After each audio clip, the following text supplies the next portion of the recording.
What is up, everybody? Today we're going to be looking at what are the 7 biggest mistakes that you can make if you're looking at buying real estate this year. I'm Paul Sawhney. I'm a realtor, mortgage specialist, and a real estate investor here in the GTA. And today we're going to be going over what the 7 biggest mistakes are that can actually cost you. So today we're going to be looking at what the 7 biggest mistakes are for you if you're looking at buying a home.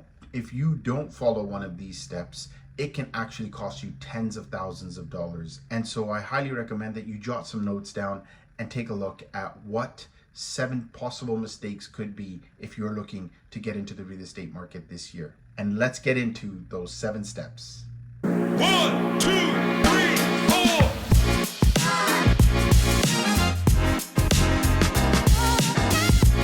So you're all excited, you're getting on realtor.ca, House Sigma, all these other realtor apps, trying to figure out for what the best values are. You're getting inundated with all this information. Do I get pre-construction? Do I get resale? Do I rent because the prices are so high? Affordability obviously becomes a very big issue, and you don't even know where to start. And one of the biggest factors behind one of these items is that you are actually going to give up before you even start.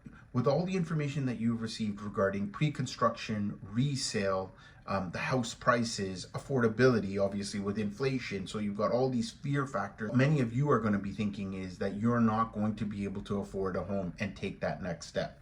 So that's the first thing that you really do need to get out of your mind, that it actually is possible, and that fear that you actually face is faced by almost every single first-time home buyer or anyone just looking to buy a home. And believe it or not, I have gone through the same process every time that I've changed homes. So it's nothing new, but you need to be able to have the guidance as to not giving up before even getting started. So the first thing I would recommend is that you do need to sit down with a mortgage specialist so that they're able to go through what your affordability is and then have a target with your realtor as to the price points that you're going to be looking at. Then your realtor will be able to break down whether or not you're going to be able to afford a condominium, a townhome, semi-detached, a detached home, what size lots, and what areas. With your mortgage specialist, he'll be able to break down and see what incentives you're able to take advantage of. So we've got some advantages with the RRSP contributions, which you can actually use towards your down payment.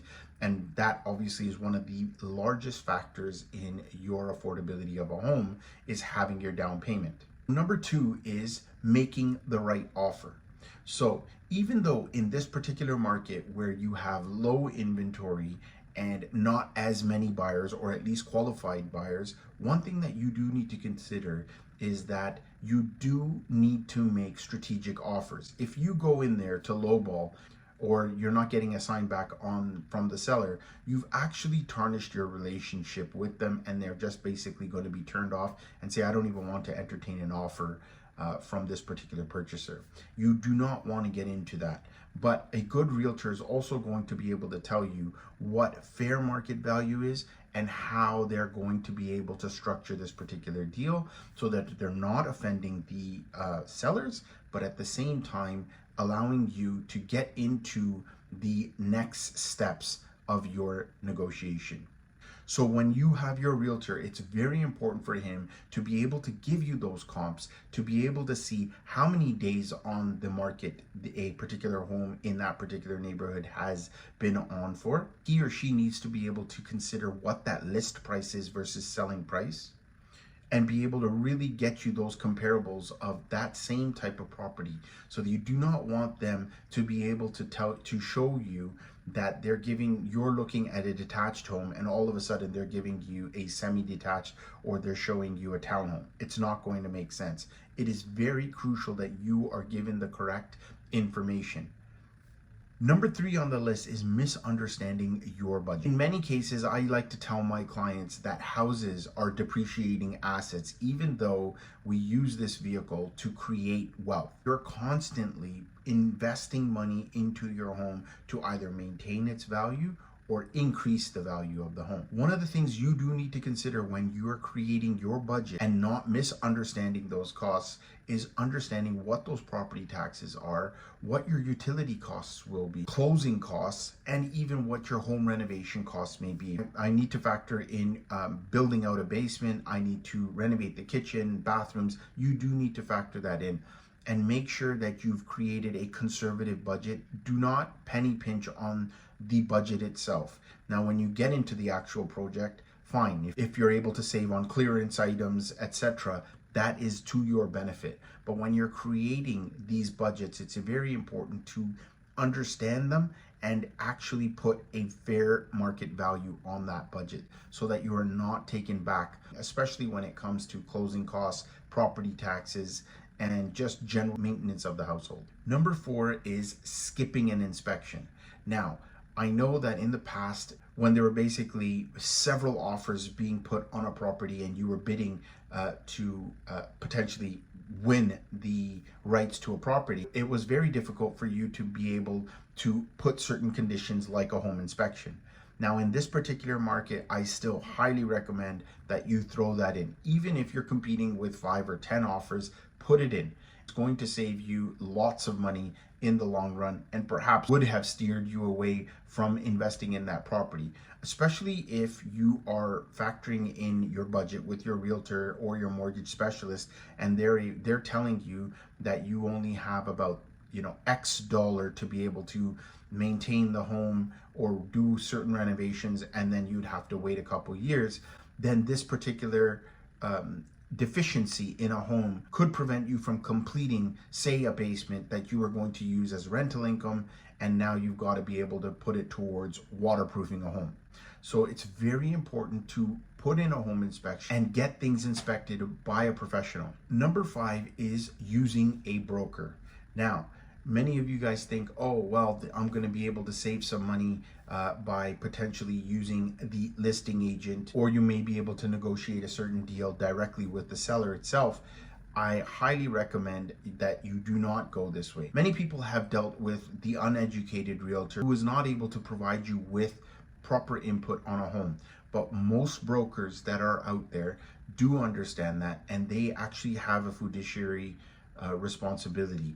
And by having this responsibility, they're able to provide you with a lot more information, research, numbers that you wouldn't be able to get your hands on. Even if it was just one part that helped you through the buying process, that is still well worth having a relationship with your own broker. Decide that, hey, you want to be able to save a little bit of money and use a listing agent, and that may be able to help you bring the cost down by, say, 1% on the value of a home.